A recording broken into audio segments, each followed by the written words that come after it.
Here we'll be working through the June 2021 English mock exam. The mock exam is based around the text The Sword and the Stone by T.H. White, which was written in 1938. So it's a mid-20th century text. The language is sophisticated but not unreadable, is what I would say. Now, when the exam starts, you have 10 minutes reading time. During that 10 minutes reading time, you can read the text, the questions, the applied reasoning questions, and the continuous writing text questions. But you cannot write anything. You can't mark the text. You can't begin to answer the questions. So my recommendation would be that you read the text through fully once, have a look at the applied reasoning questions, have a look at the continuous writing questions, and then if you still have time, start to look at the comprehension questions and go back to the text and see if you can start to find the answers. You need to be aware of the SPAG. So that SPAG stands for spelling, punctuation and grammar.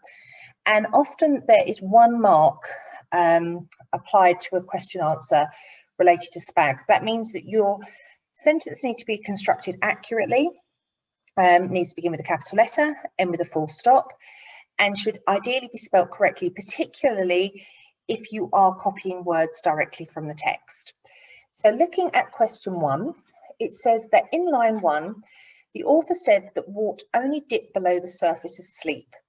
It's then asking you to explain what this means in your own words and in a complete sentence. Now, the fact that it's telling you to do it in a complete sentence is telling you that one of these 2 marks here is going to be for SPAG. So they've given you the quote, they've asked you to explain what it means in your own words and a complete sentence. So these are the things you need to bear in mind. Go back to the text and read from the beginning. The wart slept well in the wood where he had laid himself down. At first, he only dipped below the surface of sleep and skimmed along like a salmon, so close to the surface of the water that he imagined himself in the air. Now, this is kind of inferred meaning. So the fact that he only dipped below the surface of sleep would indicate that he was sleeping lightly. Okay, he wasn't in a deep sleep. So in order to answer this question, you need to do it in a full sentence. So you could say, this means the wart was not in a deep sleep, okay, or was sleeping lightly. In a deep sleep. And you'll notice that the lines you're writing on consist of tiny little dots. So please make sure that your full stop is nice and clear. So with this one, you would get 1 mark for correctly interpreting the phrase, and you would get your 2nd mark for answering in a full sentence. Looking at question 2, again, this is going back to the first paragraph, so it tells you where to look. In the first paragraph, the author appeals to the reader's senses. Identify 2 senses that are being appealed to and provide 1 piece of evidence from the text for each sense. Now, it hasn't told you to do this in your own words, so you can use direct quotes. So if we go back to the first paragraph, again, read from the beginning. So the wart slept well in the wood where he had laid himself down. There's nothing really there that appeals to the senses. At first, he only dipped below the surface of sleep and skimmed along like a salmon, so close to the surface of the water that he imagined himself in the air. Now, again, there's nothing really there that is appealing to the senses. He thought himself awake when he was already asleep. He imagined he could see, so this is your first sense, the sense of sight, the stars above his face. So this is your evidence. So he can see the stars above his face. So your first piece, your first answer, the first sense is sight, and your evidence from the text is he could see the stars above his face. So again, be careful when copying to make sure you copy the quote accurately. And it's a good idea, although not essential, to use your quotation marks, okay, because you're quoting directly from the text. Now you would get 1 mark here for identifying the sense and 1 mark here for copying your piece of evidence or choosing the correct piece of evidence. So he could see the stars above his face whirling around on their axes. He could hear. So this is your second sense here. He could hear rustling coming from the trees above him. and soft wing beats and stealthy bellies moving over the grass blades. Now, you don't need to copy out this whole section. If you pick up one of the things he can hear, that would be sufficient. If you wanted to copy it all out, you could. That wouldn't be a problem, but you're only getting 1 mark for this, so it doesn't need to be heaps and heaps of writing. So your second sense is hearing, and your second quote is, he could hear rustling coming from the trees above him. And again, be careful when you're copying this text, this quote over, that you spell correctly. Coming from the trees above him. Now, there are no spag marks on this question, but you should take care because they can penalise you for incorrect spelling there as well. So he could hear rustling coming from the trees above him. You get your 1 mark for your hearing, and you get your 1 mark for your supporting evidence. Now on to question 3. Now in question 3, they haven't told you where to look, but you need to remember that the questions will generally track down the text. And if we look back to question 2, that brought us all the way to the end of line 5. Now you may want to, as you're working your way through the questions and down the text, may want to mark where you've got to in the text in terms of answering questions, and that will help you keep track. So question 2 took us to the end of line 5. Although they haven't directed us where to go for question 3, we know that we've got that far down the text. So line 6 would be a good place to look. The question is asking what first alerted the wart to Merlin's presence. And if we read from line 6, it was 9 o'clock when he awoke ravenous. Hearing a curious faint clanking noise, he decided to investigate. The noise was coming from a clearing where there stood a snug little dwelling built of stone. There was a well, and a metallic noise which the wart had heard was caused by a very old gentleman who was drawing out of it by means of a bucket and chain. So the first thing that alerted wart to Merlin's presence was a curious faint clanking noise. Okay, so he heard a noise. So that would be your answer. So what first alerted wart to Merlin's presence? Wart was first alerted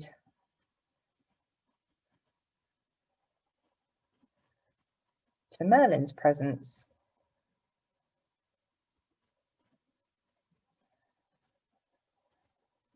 by a curious faint clanking noise. And there are 2 marks for this question, so make sure that you put your full stop nice and clearly at the end, because there is a very strong possibility that one of those marks is for spag. Okay, so one of these is for a complete sentence. Even though they haven't specified it here, this is quite a simple, straightforward answer. It's basically retrieval from the text. So it is fair to assume that one of those marks is going to be given to you for writing in a complete sentence. They will sometimes specify, in last year's papers they did specify, the year before they didn't specify per question, but they did tell you at the top that all answers needed to be in a complete sentence.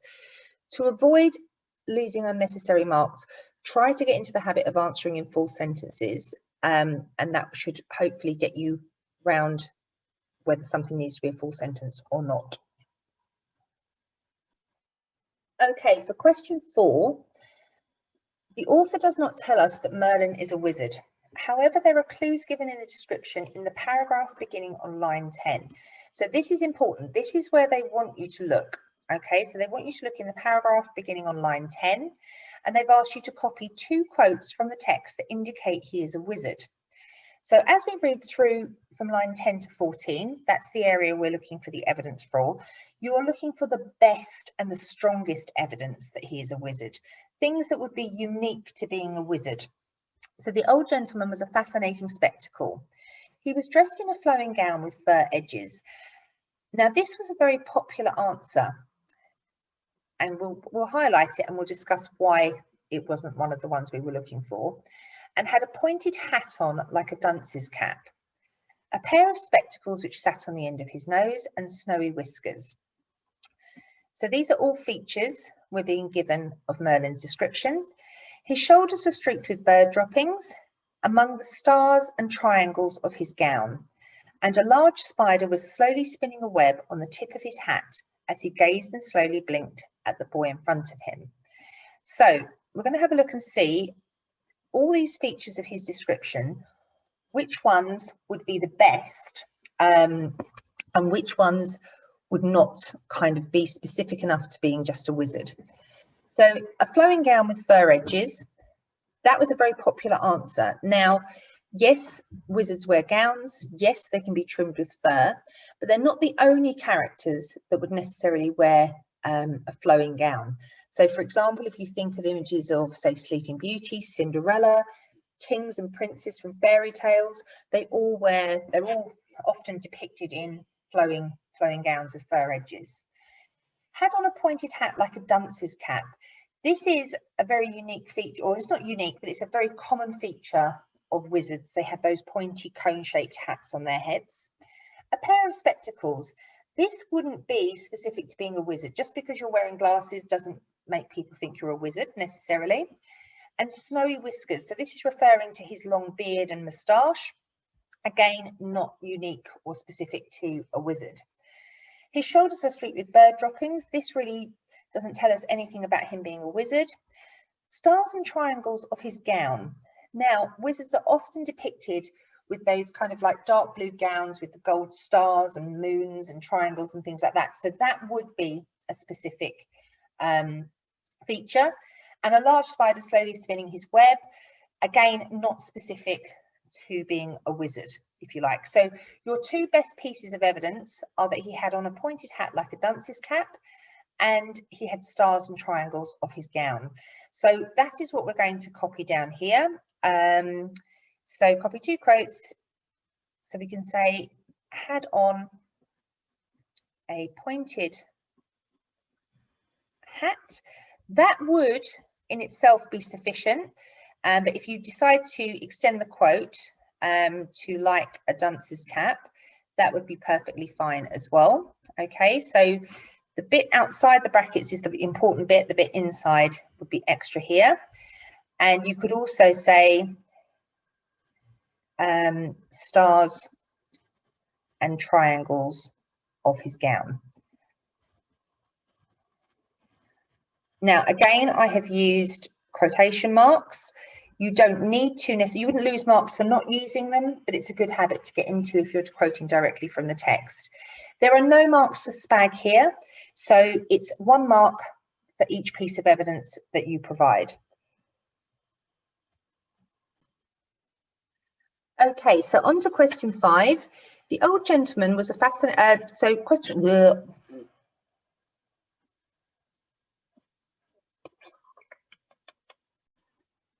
So on to question 5. Question 5A. What is amusing about Merlin's appearance as described in the 3rd paragraph? So again, in this case, it's telling you where to look. It's telling you to look in the 3rd paragraph. Provide 2 pieces of evidence from the text and answer in a complete sentence. So we're looking to see what is amusing about Merlin's appearance. So go back to the 3rd paragraph and read it again. The old gentleman was a fascinating spectacle. He was dressed in a flowing gown with fur edges and had on a pointed hat like a dunce's cap, a pair of spectacles which sat on the end of his nose, and snowy whiskers. His shoulders were streaked with bird droppings. Now this is, again, not many people walk around streaked with bird droppings. Among the stars and stripes, triangles of his gown, and a large spider was slowly spinning a web on the tip of his hat as he gazed and slowly blinked at the boy in front of him.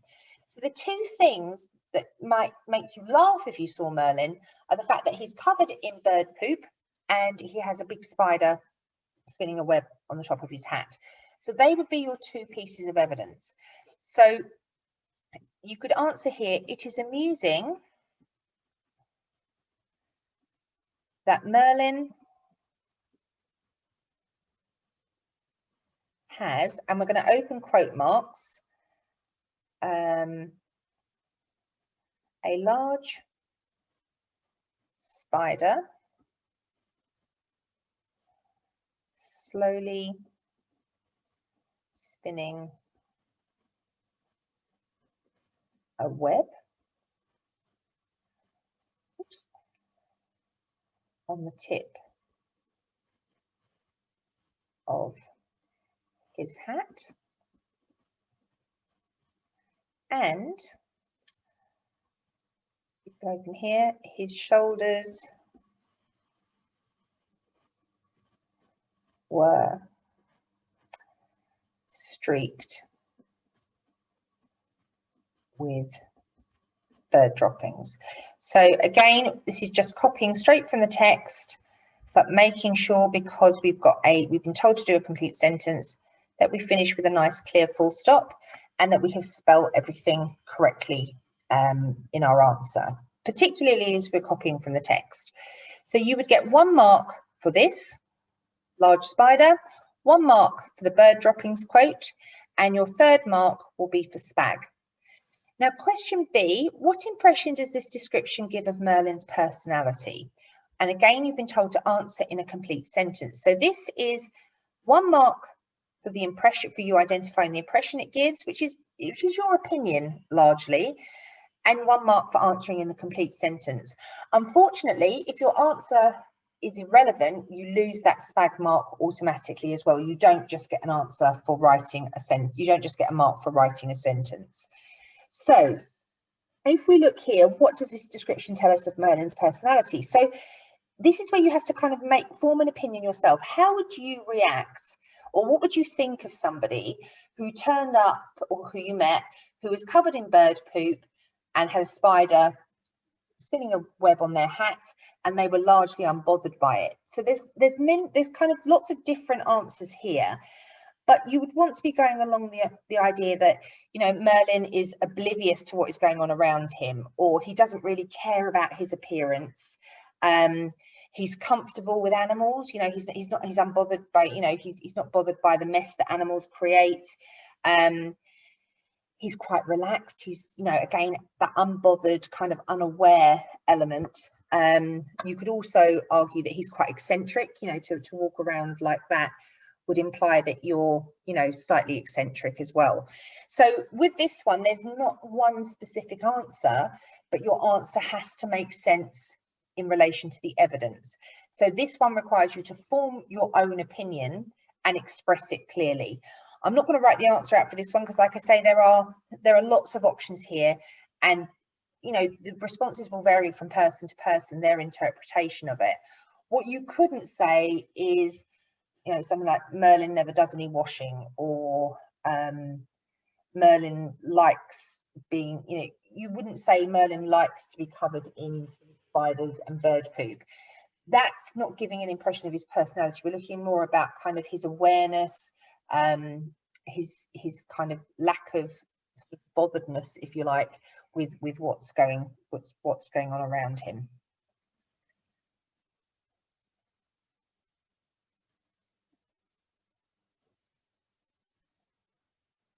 So with question 6, this is the type of question that's been around now for a couple of years.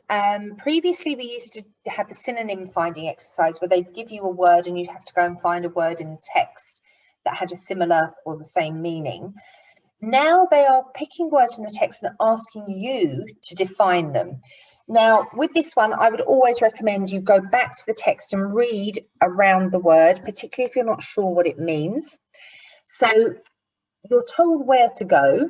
So for example, with 6A, you're looking for an alternative, you're looking to define the word stealthy.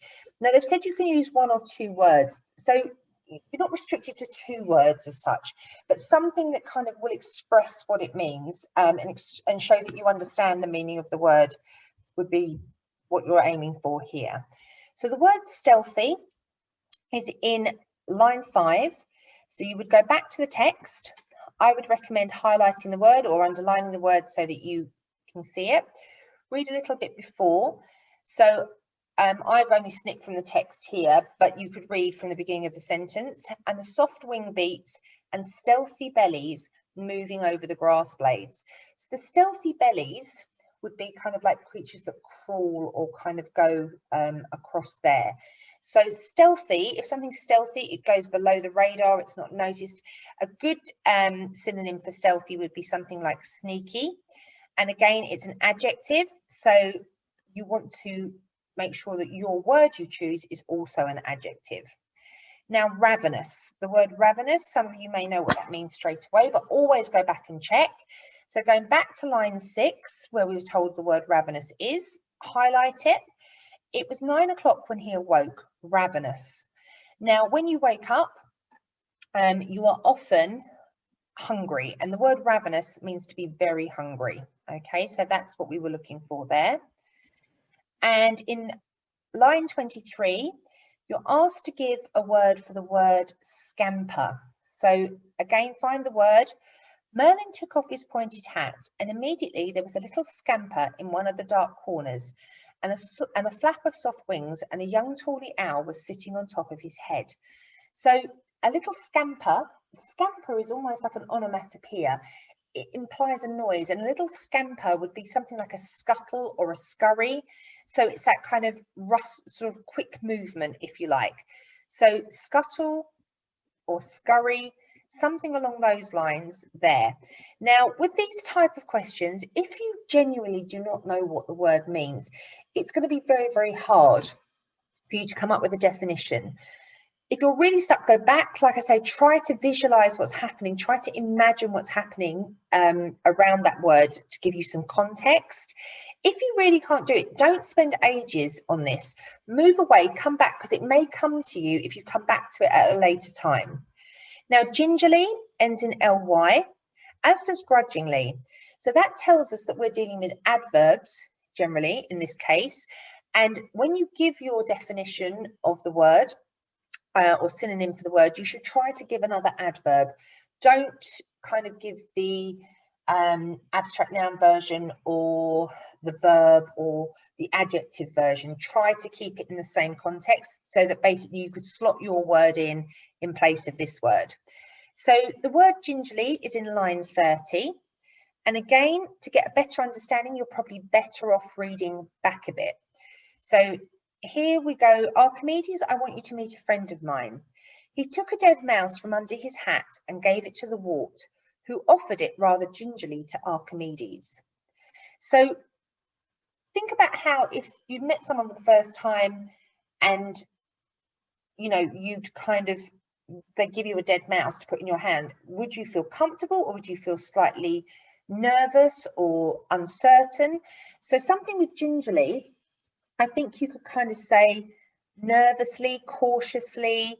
You could also say gently, anything like that. So you're not doing it with confidence. Okay, so nervously, cautiously, anything along those lines would be great there. And then our last word we have to define is the word grudgingly in line 49. It's not a bad pot, he said grudgingly, only it's inclined to give itself airs. So if you go back to that whole paragraph, this is where the mustard pot comes out and is very kind of doing everything with exaggerated courtesy and sort of showing off a little bit. And Merlin hits it on the head with a teaspoon and it sort of sits down and is very quiet. And he's saying here, it's not a bad pot, only it's inclined to give itself airs. And if you do something grudgingly, you do it reluctantly, okay? Or sort of, you don't really want to say it, but you don't really want to give praise, but you're doing it anyway. So resentfully or reluctantly would work well here. Okay, so that's how you would do your definitions. Go back to the text, read, get the context, and then try to come up with the best definition that you can. Again, it's potluck. Some of the words you may be aware of their meaning, some of the words you may not. If you can't do it, don't spend loads of time on it. Do move on and try to answer more questions. So question number 7, how did Walt feel when he first entered the room? Provide one piece of evidence from the text to support your opinion. So the first question you need to answer is, how did Walt feel when he first entered the room? And then you need to provide one piece of evidence, and you've been told to answer in a complete sentence. So there's where your 3 marks are coming from. Your first mark is going to be identifying how Walt felt. Your second mark will be from the evidence you provide, and your third mark will be from providing all of that information in a complete sentence. So if we go and have a look, if we get to line 19, this is when they first enter the room. So finally, when they reached the cottage, he climbed up the ladder after his host and found himself in the most marvellous room he had ever been in. So this gives you the impression, if he thinks it's the most marvellous room he'd ever been in, he's amazed or sort of thrilled to be there. There was a real phoenix hanging from the rafters, hundreds of brown books in leather bindings, stuffed birds, fossils, boars' tusks and claws of tigers. The wart feasted his eyes on the extraordinary sight. So he's amazed, he's astonished, he's impressed. Anything like that would get you your marks. So if we say here, the wart is impressed by the room as he says it is the most marvellous room he had ever been in.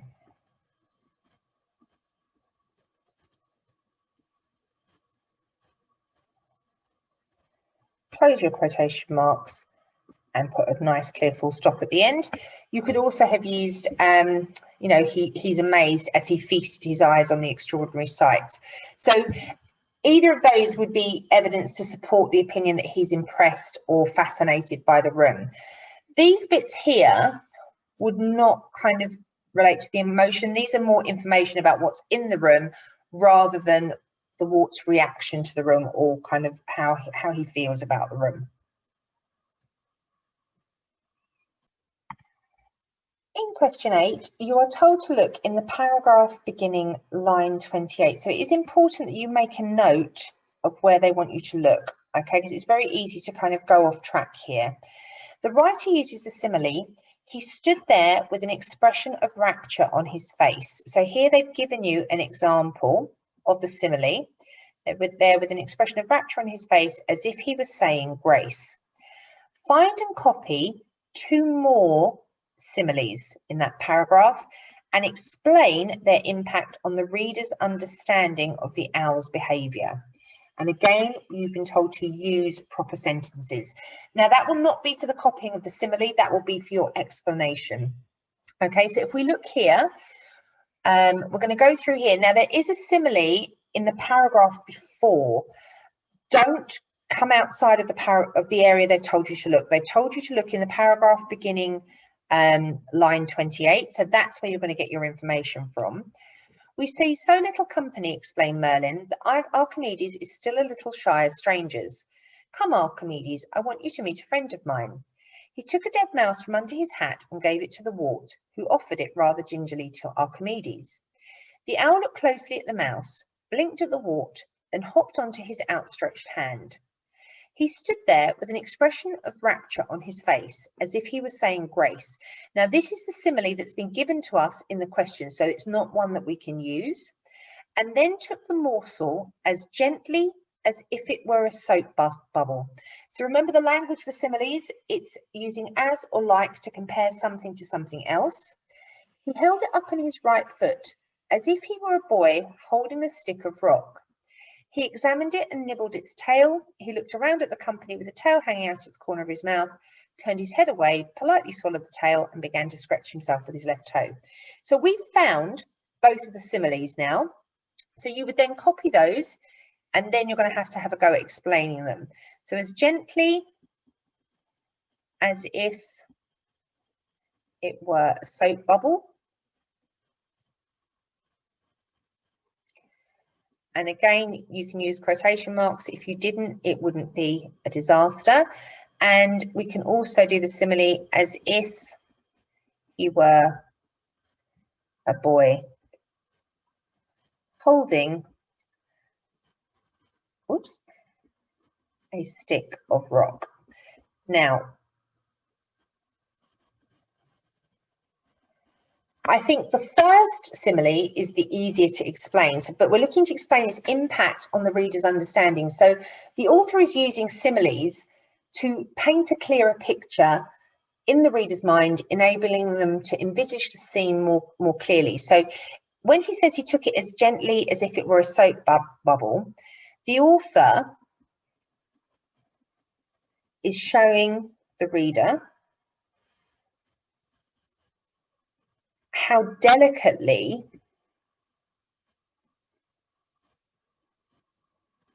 okay, so how delicately the owl took the mouse.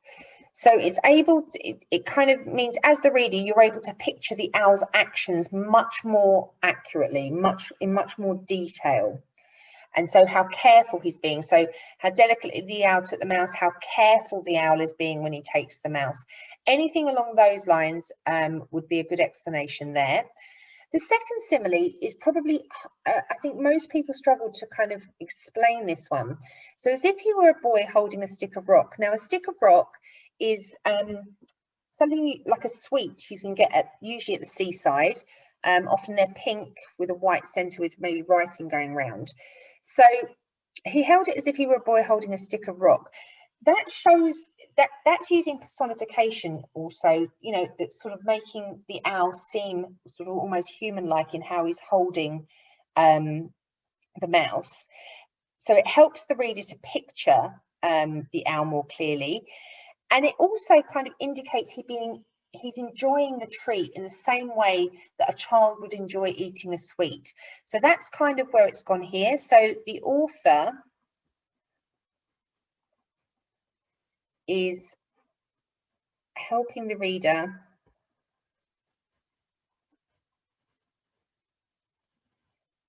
to visualize how the owl is holding the rock, the stick of rock.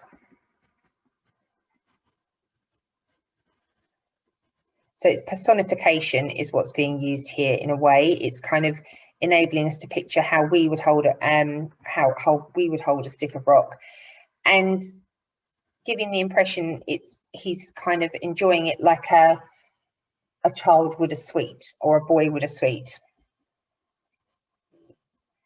Impression. He is savouring it like a boy would a sweet. So something along those lines. It doesn't necessarily have to be as detailed a response as I've put here, but so long as you're giving the impression you understand that, you know, the similes are being used to help the reader better understand, sort of bring the story to life for the reader, helping them to use their imagination to picture the scene more clearly. So question 9 asks you, what is the name of Merlin's pet owl? Now, there aren't many proper nouns or names in this piece of writing, so it's just a case of going back, scan the text, and you're looking for a proper noun because it's a name, and the only one that really would fit the bill, because you know that Merlin is the wizard, the wart is the boy, the only other name we really have in the text is Archimedes, so that must be the name of the owl. And also Merlin, obviously, we're introduced to the owl, and then Merlin refers to him as Archimedes. And one mark, so no need for a full sentence. It wouldn't hurt you to put a full stop at the end, but a single word answer is sufficient there. So looking at question 10, this is the only tick box question on the paper, and they have asked you, which of the following statements are not true? And you need to tick 3 boxes. There are 3 marks, so it'll be 1 for each box. If you were to tick 4 boxes, you would get 0 marks. Okay, so don't over tick. If you are really stuck with these tick box questions, once you've got to the point where you've eliminated the ones you know it can't be, and you're stuck and you're not sure, it's perfectly okay to guess, but you should not leave these questions unanswered, and you should always make sure you tick the correct number of boxes. So, which of the following statements are not true? Merlin rarely has visitors. He says here, we see so little company, which shows that he rarely has visitors. So this would in fact be true. So this is not one of the answers we want. The wart is wary of the owl. It says up here, "Oh, what a lovely owl," cried the wart. But when he went up and held out his hand, the owl stood up stiff as a poker, closed its eyes so there was only the smallest slit to peep through, and looked the other way. So wart is quite clearly excited to see the owl and quite, not scared of going towards it. The owl, however, is much more standoffish and shows no interest. So the wart is wary of the owl would not be true, so we can tick that box. Number C, the owl is cautious of the wart. Well, having just read what we've read, we saw that wart was kind of quite open and interested in the owl, whereas the owl was kind of much more wary and sort of dismissive of the wart. So the owl is cautious of the wart, so that is true. So not one of the answers we're looking for. Merlin is not friends with a dead mouse. So he took the dead mouse from under his hat and gave it to a wart. Well, Merlin is not friends with him, with a dead mouse. He just had one there to feed Archimedes, so that would not be true. The owl gobbled up the mouse. Well, we're told here that he examined it and nibbled its tail. So if he gobbled it, he would have eaten it in a hurry. Whereas here he was kind of quite interested in looking at it and nibbling on it. So this would not be true. He did not gobble up the mouse. The owl wants to be friends with wart. Well, we saw, didn't we, that sort of like he turned away from him. So it doesn't kind of show that. And also Merlin says that Archimedes is a little shy of strangers. So he's not kind of enthusiastic, and it's also the only box we have left. So it would be a fair bet to tick that one and you would get your 3 marks.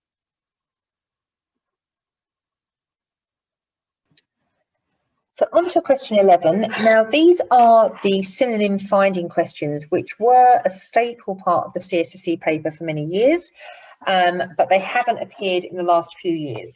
However, that's not to say they won't come back. Now, when finding synonyms in the text, they give you a range of lines to look at. So for example, the first two, A and B, you are looking for those in between lines 6 and 10. Okay, and they will come in that order. So once you've found the synonym for cozy, the synonym for marvel will be after that. Now, being able to identify what types of words these are will help you in locating them. So for example, cozy ends in a Y, adjectives sometimes end in a Y, and if something is cozy, you're describing it. Now, adjectives describe nouns, so the word you're looking for is likely to be before a noun. So with the word cozy, hopefully you know what that means. So cozy, comfortable, that kind of thing. And if we look along from line 6, we're looking for a word that may be cozy. So there's nothing in there in the first line that would indicate comfortable or comfy or anything like that. In the second line, we'll start with the sentence here. The noise was coming from a clearing where there stood a snug little dwelling. And the word you're looking for cozy would be snug. If something's snug and cozy, it means it's kind of quite small, comfortable, warm, that kind of thing. So when you copy your synonyms across, they must be spelt correctly in order for you to get the mark. The next word we're looking for is marvel. So we would only have to search from snug forward. So the little dwelling built of stone. There was a well, and the metallic noise which the wart heard was caused by a very old gentleman who was drawing water out of it by means of a bucket and a chain. The old man was a fascinating spectacle. So spectacle and marvel are both abstract nouns. So therefore, the word you're looking for marvel is spectacle. Now you can also marvel at something. So in that case, marvel would be a verb. So again, you need to be careful of those words that can have dual purpose. But the best word for marvel in that section that you've been asked to look at would be the word spectacle. So if we go on, we're going to go and look now at lines 30 to 34. And this time we're looking for a synonym for the word tidbit.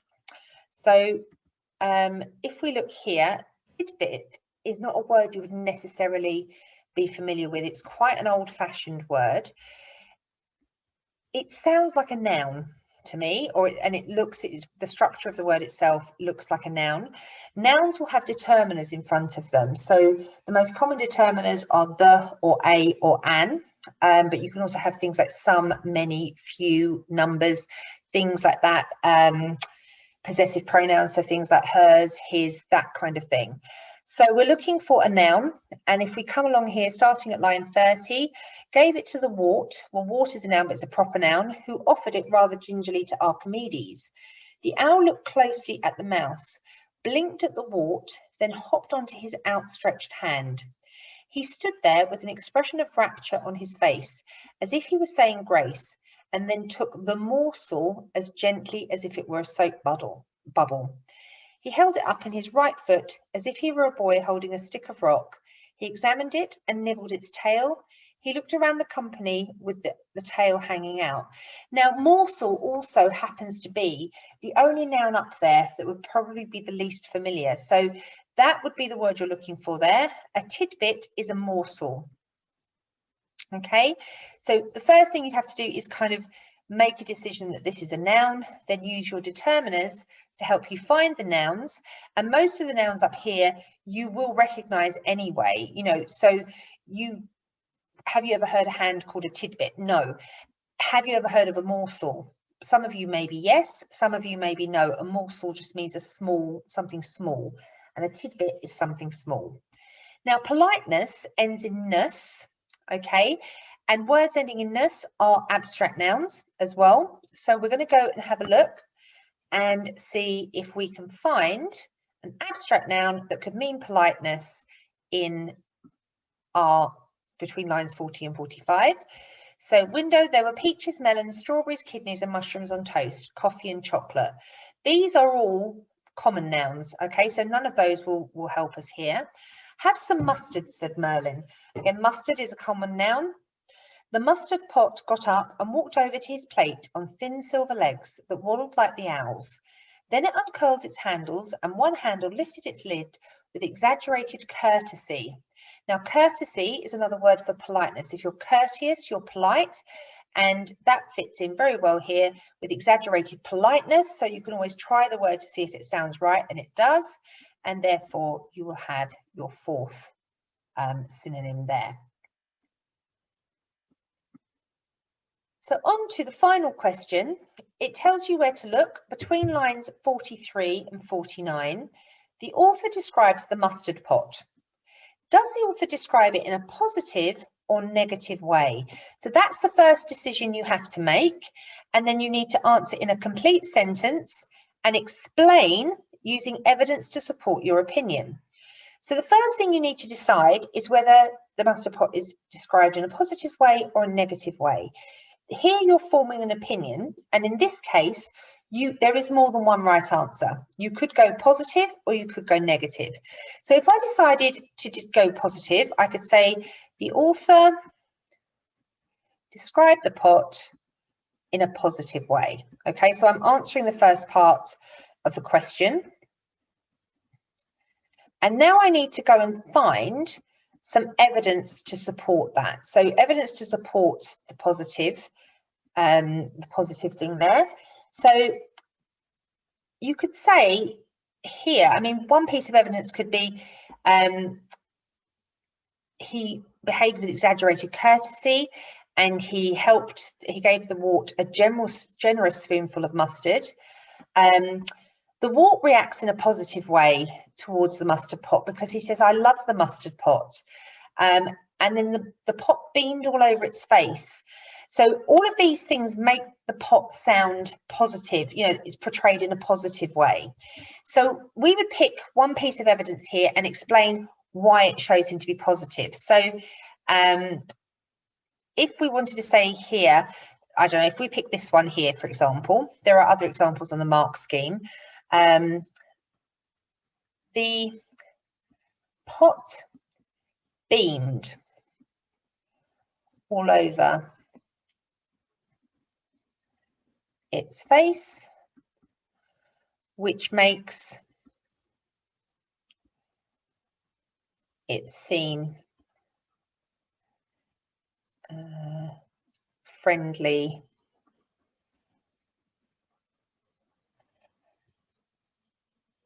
So it makes it seem friendly, and you could say sort of friendly and polite or and welcoming, for example. Okay, so that would be one way of explaining your evidence there. Now, I'm going to use a different colour, and if you had decided that the pot had been portrayed negatively, in a negative light, possible evidence for that could have been it started to strut a bit. So by strutting, it's walking in a kind of very arrogant and big-headed way. So that would be how you could explain that as a negative description there. You could argue that the exaggerated courtesy is being polite, but it's being overly polite. So is it being polite sort of in a sarcastic way? That would be another thing you could possibly pull out there. You could also say it's been portrayed in a negative way when Merlin rapped it on the head with a teaspoon. So you could kind of say that that showed that it was being big-headed and kind of overstepping, and Merlin had to bring it back into line. And then you could say another piece of evidence for it being portrayed negatively, inclined to give itself airs. So kind of it's inclined to be big-headed and show off, which isn't obviously a good personality trait. So we have both our positive and our negative. So long as your supporting evidence supports your opinion and you're able to explain how, or give a bit of an explanation as to how that is, you would get all 3 marks on this bit here.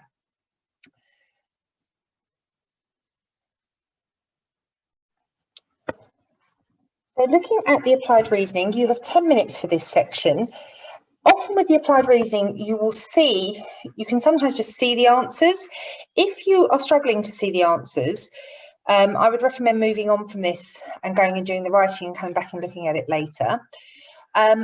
With the applied reasoning as well, try to read the instructions and look at the example, because that will help clarify in your mind what it is you need to do. So for the first 3 questions, we are looking for the same letter to fit into both sets of brackets to complete the word in front of the brackets and begin the word after the brackets. So we're looking for one letter here. If you can't think of one, you can tick through the alphabet from the beginning.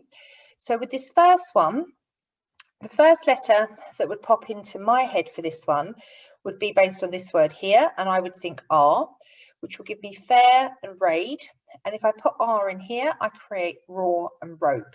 So then you would put your answer here. It can be lowercase or uppercase letter, it doesn't matter. With question 2, the first thing that will pop into my head looking at this word here would be N for spoon. But if I put an N in here, naroun is not a word. So then you need to think of other words. So maybe spool, but laroun would not be a word either. So that wouldn't work. You could start to tick through the alphabet. So A, B, C, D, E, F. Spoof would give me frown. And then this would give me surf and flame. Okay, so that's where you would get your second letter there. For question 3, again, these you could work on the first word or you could work on the second. It just doesn't matter which one you pick on. And if I tick through the alphabet here, A wouldn't work, B wouldn't work, C won't, D won't, E would to give me toe and earn. And if I put E in here, I would get flee and emit. So again, if you're struggling with this type of question type, tick through the alphabet until you find one that works for all of them. And if we go and have a look at questions 4 and 5, here we're told in these sentences, the word in bold and capitals has 3 letters next to each other removed. These 3 letters make one correctly spelled word without changing their order. Write the 3-letter word in the space provided. So this is what you need to do. You need to write the 3-letter word in there. And you will get your best clue from this from the context in which the word has been used in the sentence. So the views from the balcony were in Sybil. So in here, the word we were looking for was incredible. The word red would go in here, so we can pop that there, and that would give us the word incredible. And the maths question was really slow, so was answered quickly. Now, if the maths was answered quickly, that would mean it was easy. So thinking of a word that would have these letters in, S, L, and E, which could be a synonym of easy, we would come up with simple. So the 3-letter word you're looking for is imp.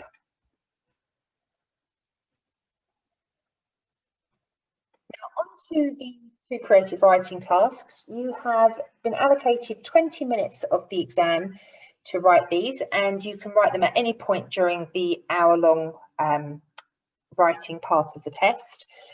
You could do these at the beginning, although I would always recommend you do the comprehension task first, because you've just spent 10 minutes reading the questions and the text itself. However, if you find yourself really struggling with the comprehension, often moving on to the writing can be quite helpful. Now, for this first writing task, you were asked if you could have any fictional character as your best friend, who would you choose? Write at least 6 sentences explaining why. So you're writing about a fictional character. Now, fictional characters are not real people, okay? They're made up. So it could be somebody from a book, a TV show, a film, a game, anything like that, but it has to kind of be a fictional character. Now, it doesn't have to be necessarily someone the marker will have heard of. And if you were to make someone up completely, you could do that as well. That wouldn't be a problem, but you maybe would want to indicate where they'd come from. Okay, so even if they're completely made up, a fictional character in your mind, you would need to kind of pretend it was a fictional character, maybe from a book, a film, a TV show, or a game. So when we look at how we've structured this, it says at least 6 sentences. So that means you can write as many sentences as you like, but bear in mind you do have to write for both pieces. They require different skills, so it's always a good idea to write for both of the pieces if you can. So if we look at the first sentence here, I have opened with a sentence that is 3 adjectives describing the characteristics I would be looking for in my best friend. So rather than plunging in straight away and telling you who the person is I'm writing about, I'm giving you clues. So this is working very much on a show, don't tell. So funny, loyal and clever. The qualities I would look for in a best friend can be found in Hermione Granger. So if I had to choose a fictional character to fulfill that role, she would be top of my list. So I've opened my first sentence with an adjective. My second sentence has been opened with a determiner. And I have here, in this bit here, I have an embedded conditional clause, which is enclosed in parentheses, so a pair of commas as well. So I'm showing I know how to embed clauses, and I'm starting my sentences in different ways. So the next sentence is a new paragraph. Obviously is an adverb, so I've opened with an adverb here. Having a friend who is a skillful witch, which would have a multitude of advantages. So we're using good vocabulary in here, and I have an adjective in here before my noun. Homework would be a breeze. So here I am using an idiom. Okay, so an idiom, and again, very similar to an implied metaphor as well. And I've used a colon here because my second clause is going to explain why homework would be a breeze. She could complete any task in the blink of an eye. So again, another idiom here, which would give us plenty of time to relax, play and gossip to our heart's content. This sentence here I've opened with a simile. So like a lightning bolt, and I've separated it from the main clause with a comma, we could teleport to our desired destinations and explore anywhere in the world. And then I have added some extra information here in parentheses in a pair of brackets, and still be home in time for tea. As well as the fun elements of having a magical friend. So here I've opened a sentence with a conjunction. So I've opened with a subordinate clause. And again, I've separated it from the main clause by a comma. I really admire Hermione as a person and think we would get along swimmingly. I think she would make a fascinating companion. And here I've used a semicolon to join 2 clauses which could be joined with a coordinating conjunction like and or but. I only wish this was actually a possibility. Now, by using the semicolon in place of the coordinating conjunction, I'm tying those 2 clauses more closely together, and I'm also showing that I know how to use a semicolon to join independent clauses. So in this, we have used good vocabulary, we've used paragraphs, we've used a range of punctuation. So in here we have commas, full stops, a colon, a semicolon, a pair of brackets, a pair of commas used for parenthesis. So there's a wide variety of punctuation in there, and it meets the kind of the length they were looking for as well. Looking at the second writing piece, in the last couple of years, in the last 3 years, we've seen photo prompts be used to encourage you to tell a story. So if they've asked you to write a story based on the photograph they've given you, avoid the temptation just to describe the picture, but the story you tell must relate in some way to the picture. It can't just be a story about anything. It has to link back to the picture that you've been given. So in this case, we have what looks like a UFO in a forest. Now, there are marks for originality in the writing as well. So try to be original in your approach. But ultimately, what they're looking to see here is, can you structure a short story in the short amount of time they've given you, using all the required features? So in a story, you may have direct speech if you want it. You should still have description. Your story should have structure. It should have a beginning, a middle, and you should try to bring it to a nice, clear end. Even if it's not the end of the story as such, bring it to a sensible place to stop. So for this exemplar piece, I've chosen to write from the perspective of the alien, and I've opened with a single sentence paragraph. So this is the planet they call Earth. So what this sentence here communicates to the reader is that this is not being written by a human who's stumbled upon the UFO. It must be the story is being told by an alien from the UFO. So strange sickly smells assault my senses. So in this opening adverbial here, I have used alliteration. So strange, sickly, smells and senses creates alliteration, or sibilance more precisely. The air tastes bitter and sharp. So I'm appealing to the reader's sense of taste here. My skin is uncomfortably moist and the fine hairs on the back of my craning neck prickle and stand on end. So in this sentence here, I'm appealing to the reader's sense of touch. So appealing to the senses is a very good skill. Rapidly, my eyes blinked like a lighthouse beacon, capturing snapshots of this alien environment to send the images telepathically back home. So here I've opened with an adverb. I've used a simile here to describe the action of the eyes. And then again, I'm referring to Earth as an alien environment. So I'm reconfirming to the reader that I am the alien on Earth rather than a human on Earth. The journey here was hazardous and the emergency landing unwelcome. Usually we just hover above the surface, surveying this ugly, unusual planet that pollutes our universe with swirling satellites and poisonous rockets. So again, I've made an effort to use adjectives that add to the mood of the piece to describe my nouns. Now we find ourselves stranded among these tall, thin giants. So here, the tall, thin giants I'm referring to are the trees. So I'm using a metaphor, and their spindly arms outstretched towards us. And here I'm using personification to describe the tree's branches, surrounding us on all sides. What will they do next? Will we make it home? So here I'm using a pair of rhetorical questions. Digging deep, we decide to leave the safety of the ship and defeat these ominous creatures with our military might. Again, using good adjectives here, and I'm using alliteration here. They stand as still as statues. So here we have another simile, and we are puzzled by their lack of aggression. These inhabitants of Earth seem to pose no threat to us. I start to believe that actually everything will actually be okay. We will get home. So we've got a colon, semicolon and a colon here between clauses. So we're showing off our punctuation skills. We've also used paragraphs again. We've got commas in there for fronted adverbials. We've got commas between adjectives. We've got a question mark. So again, we're using a wide range of punctuation. And that is basically what you're aiming to do, is you're aiming to show that you have the skills, you can create a piece of writing that is cohesive, that flows, that tells the story like they've asked you to, without necessarily writing pages and pages of writing. And I hope that helps.